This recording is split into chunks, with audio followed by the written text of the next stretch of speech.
punctuations are different. Wait till the end just so you know. Please don't make any big mistakes. You don't know half of the rules. All the punctuations are different. Wait for the end just so you know. Please don't make any big mistakes. You don't know half of the rules. First we'll start with the common rules. They go between all of these. But that's not all, cause you still gotta add commas before fanboys. You need to know the grammar rules for the endings to end with period, exclamation, and question marks. Remember, they all go inside the quotation. And after all I've said, please don't forget, all the punctuations are different.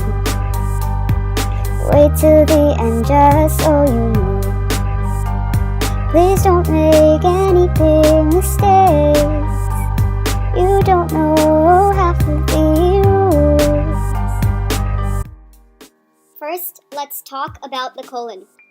Colons are used to introduce an item or list, or to go between independent sentences when the second explains or illustrates the first. Some common mistakes include using a colon to substitute instead of a comma. Here is an incorrect example. To complete your admission application, send the required documents by the end of the month. Another common mistake is using a colon after a preposition. Here is an incorrect example.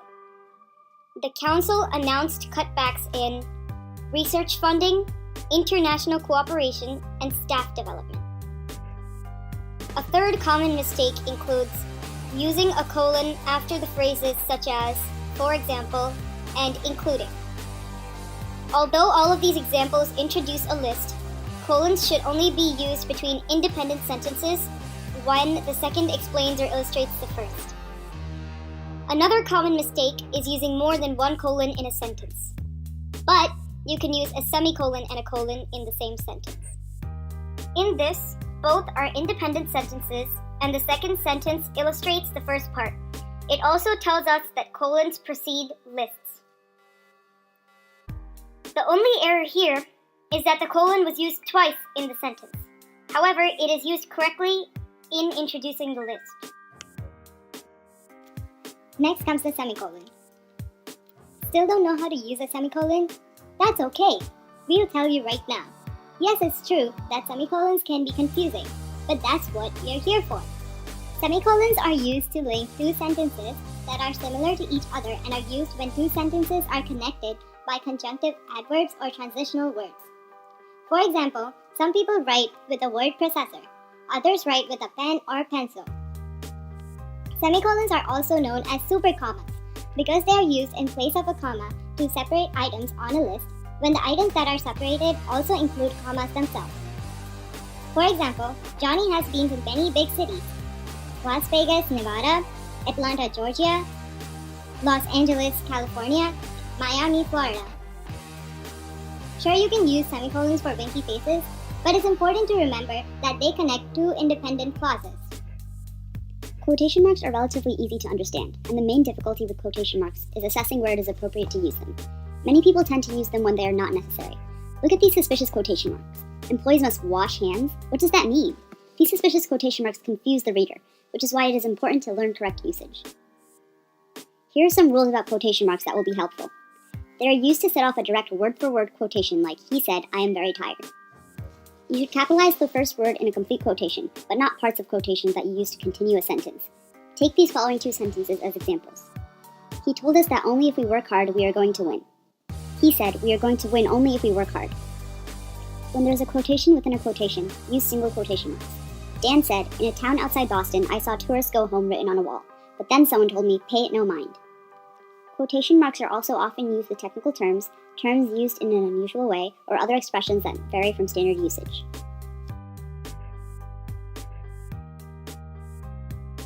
If you look at this image, it is emphasized that quotations are not to be used for emphasis, which is a common mistake that people may make. Over here, the quotation marks are used correctly, because it implies a hidden meaning and tells us that the word free is not being used in its usual way. Apostrophes seem simple enough, but still can be misused. A very common misuse is adding an apostrophe to make something plural. Here are a few basic rules to help you with apostrophes. An apostrophe is used to show possession, like Tom's bicycle or his aunt's cupcakes. You must be careful when adding an apostrophe after a noun or proper noun ending in S to make it possessive. Mr. Hastings has a cat. This is Mr. Hastings' cat. It's Mr. Hastings', not Mr. Hastings, because that would give the impression that the person we are talking about has the last name Hastings when it's actually Hastings. However, when the noun we want to make possessive is already in its plural form and ends in S, the apostrophe simply goes at the end. For example, the soldiers had guns, the soldiers' guns. Apostrophes are also used to denote contractions and/or they are placed where the letter or letters have been removed.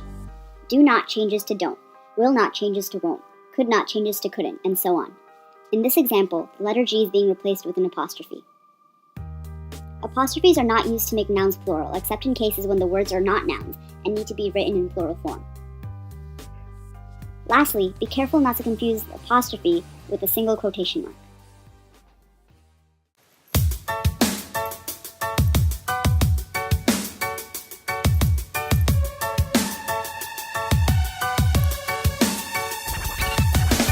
We're gonna learn punctuation today. It can be hard sometimes. Position makes quite a difference. I know it's hard sometimes.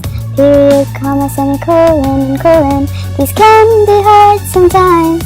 Then hyphen, apostrophe, and question mark can also be hard sometimes.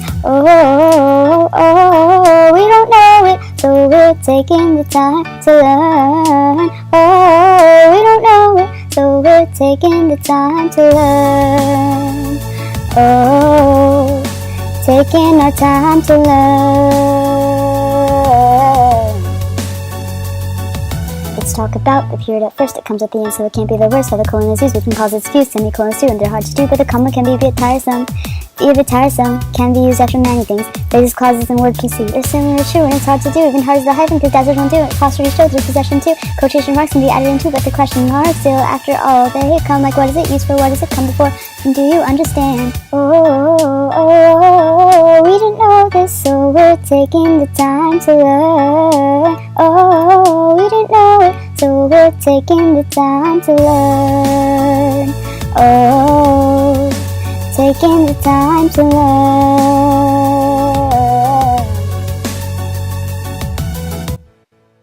Hyphens are used to connect two or more ideas into one idea.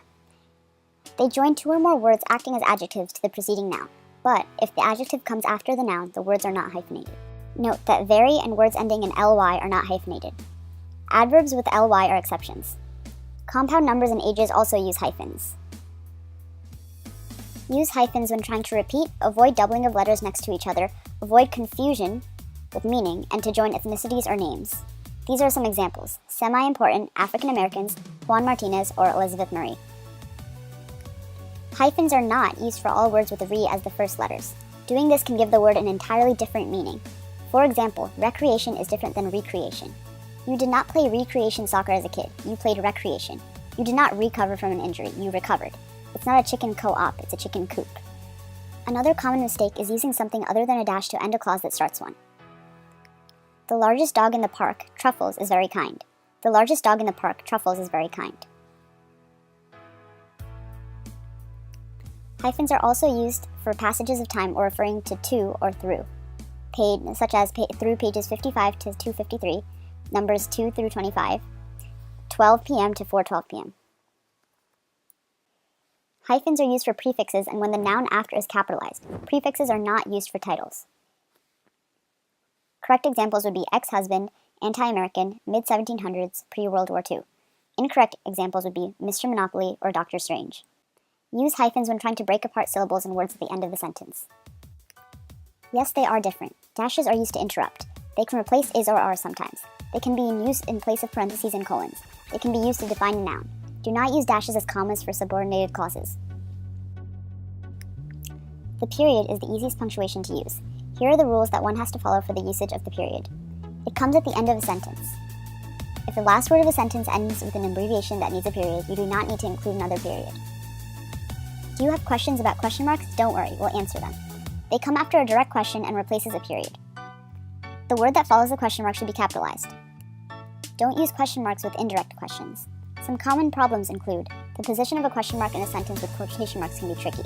However, if the sentence as a whole is a question, then the question will be outside the quotation marks. Lastly, let's talk about commas. Some common problems include making the mistake of putting commas outside the quotation marks. Also, some people might not be used to using the Oxford comma, which is used before and or, but some people omit it because they think it is unnecessary. However, sometimes they need it. For example, I like fries, mac and cheese, and burgers. In this case, mac and cheese refers to one item and can be a bit confusing to spot that out without a comma, and thus we write it this way. I like fries, mac and cheese, and burgers. Commas are to be put within quotation marks if the quote mentioned needs a comma right after it ends. They can be used right before starting a quote when the quote is introduced. If you are talking about something and you add a little description within the statement, you should surround it with commas. For example, Sam, who wears black glasses, did not seem to be interested in joining the club. Add a comma after a dependent clause if it comes first, unless the whole sentence is very clear. For example, having read the whole speech, we now have to edit it. Commas can also be used to separate two adjectives. For example, I had a long, tiring day.